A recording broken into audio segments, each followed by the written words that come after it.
With high-profile cases in the past, such as the Fantasy Garden scandal which helped chase former Premier Bill Vander Zalm from office, and the controversial decision to develop the Terra Nova area, along with ongoing concerns over what to do with the Garden City lands, Richmond is no stranger to contentious land use and zoning issues.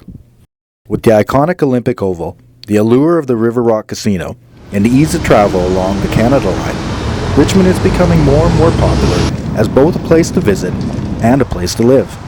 Richmond's appeal lies in the fact that it offers a nice mix of city and suburban life. Surrounded by the Fraser River, it offers plenty of waterfront views, an abundance of nature, plenty of parks and trails, and of course, historic Steveston Village. And like the rest of Richmond, land use issues are a part of daily life in Steveston as well. Situated just steps from historical Steveston Village and ending just a short walk from the heritage site of Britannia Shipyards, Onni Development's Imperial Landing, built upon the remnants of Steveston's once bustling fishing industry, occupies prime real estate along Steveston's newly completed boardwalk. But due to an ongoing zoning dispute, Imperial Landing, aside from a few rental units, remains completely vacant. So here we sit now with 3.5 acres of empty buildings, and a lot of people would like to see the buildings filled. Onni wants them filled with commercial development, which would literally double the size of Steveston and put a lot of the existing businesses on Moncton Street and Chatham Street and Bayview Street out of business. So we're now in a quandary of how to shift from being 3.5 acres of maritime mixed use to some other use of these empty waterfront buildings. There's just under 60,000 square feet of gross leasable area in the retail port, and that includes ground level space and some space on the upper level. I think there's about 6,000 square feet on the upper level of one of the buildings. And in terms of how many units that'll break down into, we're kind of anticipating that there'll be maybe 12 to 15 units depending on unit size. Steveston's business community is made up of a number of restaurants and coffee shops, but it is the small businesses with the unique shops that add to Steveston's appeal. So we asked some of the small business owners about the impact of a rezoned Imperial Landing. It could just bring other people into Steveston who are going to then walk around and come to our other businesses. Jennifer Bell, owner of Bell's Bake Shop, has spent most of her life living in Steveston, believes that small businesses and the owners that run them add to the charm of the Steveston Village. I definitely think that the larger corporate businesses don't really belong in Steveston. It's kind of a quaint village atmosphere here. Jennifer knows she was lucky to be able to rent a place in Steveston and has concerns over potential increases in rent. Obviously, it would have been harder to get a place. They've got more money, so you can only work with what you have, and if there was competition from a chain, I'm sure I wouldn't be here. I had a customer who was wanting to open up a shop over there. She was really in the works with everything, with her suppliers and things, and she really wanted to be over there. That was going to be an ideal location for her, and size and everything. And just because of all the zoning laws that they're going through right now, she's had to go on with something else. Frankie Nielsen, owner of the Beat Merchant Record Shop, has lived in Steveston for 25 years and knows that in business, competition is part of the game. Well, I don't think you can stop that. I mean, if you're in business, there's going to be competition. If you can't stand the competition, then get out of the business that you're in. His main concern, as voiced by many others, is retaining that historic Steveston Village feel with small shops and individual business owners. They've done a good job down there on the look of the place and the boardwalk and everything. It's going to attract certain businesses, but I don't think it really will take away from the village. The only thing that I feel that it might take away from is that if more corporations come in, then you lose the village feel and the village community.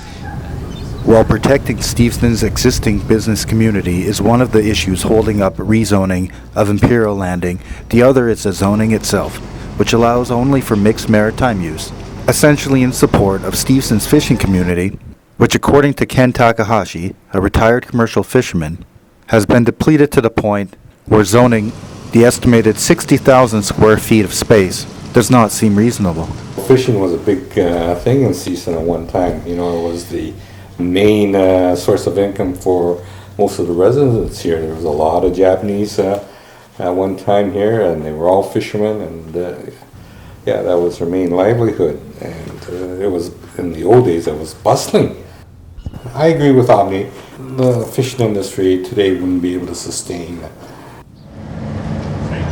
I think what they're trying to do to attract the boats here, and so they'll spend money, and that's why they want to encourage the maritime use there. They want to have some sort of businesses to cater to it.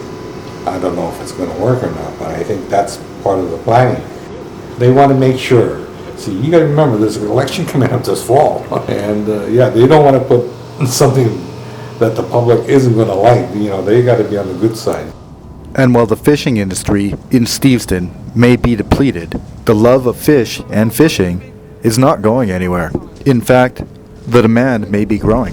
So I think there's a tremendous demand for some type of open market on the waterfront. And if you had a market that operated once a week or even all week, where you could come and buy fish during the week and you could buy farm produce, I think that's what the community really would like. Right now what's happening all around the world is people are looking more to direct marketing rather than buying imported goods. On the weekends, down at the Steveston docks, fresh fish and seafood are available to buy right off the boats. One fisherman we spoke to, although a little camera shy, offered some insight into Richmond and Steveston's appeal for the fishermen. Because we're not allowed to cut here, we were thinking set up a store where you can cut for people, right? But of course there's a fish store already there and he'll be cheesed off because he goes out of business, right? So it's hard to say, but I don't know what would be, I don't know what they can do with it. It's hard to find any more fishing business because we are basically getting eliminated. The reason Steveston does so well, we have 90% of our customers are Asian. That's where the business comes from. They love the fish? Oh yeah, we know, they buy everything, We talked to some tourists and some residents along the Steveston boardwalk about their thoughts on Imperial Landing and the proposed rezoning. Oh, I wouldn't like to see change coming in at all. Keep that Steveston feel as much as possible. They're beautiful buildings, the construction and everything like that. It's very well done. The tourists and the people that come here, doesn't matter if they're from Richmond here or from another country or other parts of Canada. They love the looks of the buildings. They love the new boardwalk that's been put in here. It's very wide. People come here with their dogs or just to walk and get a little bit of exercise in. They love it. As far as the building they got outlined for a medical center, there seems to be enough medical businesses here, whether it's a doctor or drugstores and things like that. There's several down here, so I don't know if another drugstore is really something that's needed. The richness, when you go to the cannery building, you go to the Japanese area, you go to the shipbuilding, it's building on its history. And that makes it unique. You know, Steveston is Steveston. This isn't Port Angeles. This isn't somewhere else. It's Steveston. So you try to build on the history. You try to reinterpret it. You try to bring in new businesses that still have a sensitivity to the past. Because of the issue around parking, I mean, it has to be walk in. So restaurants, coffee shops. Developer Onni has completed many developments around the Lower Mainland, including Vancouver and Richmond, including new developments around the Olympic Oval, such as Riva and Aura, and has had an ongoing working relationship with Richmond City Council in the past, but will likely need to convince City Hall that they've taken careful consideration and sensitivity to the area in order to move ahead with their current project. The marketing buzzword around Richmond developments seems to be the idea of a master-planned community. So what exactly is the master plan for Imperial Landing? Imperial Landing is a master plan community, and a fairly significant commercial component is really at the center of that in a lot of these developments. So Onni's vision was to really provide for the people that live down here some convenient services that really serve their day-to-day needs. Omni Development's Imperial Landing rezoning application looks to be before City Council this spring once again. So what is the city's position on all this?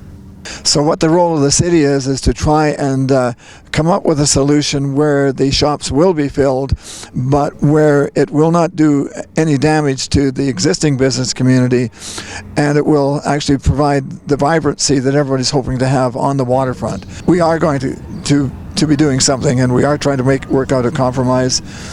And there are a lot of people who want to see the stores filled. And so it depends whether you walk the waterfront every day and you look at empty stores, or whether you live in behind and you don't want to walk the waterfront and you're teed off with what they've done to the waterfront. So there's 2 points of view. What about the idea of letting Omni take care of the Garden City lands? How does that fly with you? Hey, there's a good one.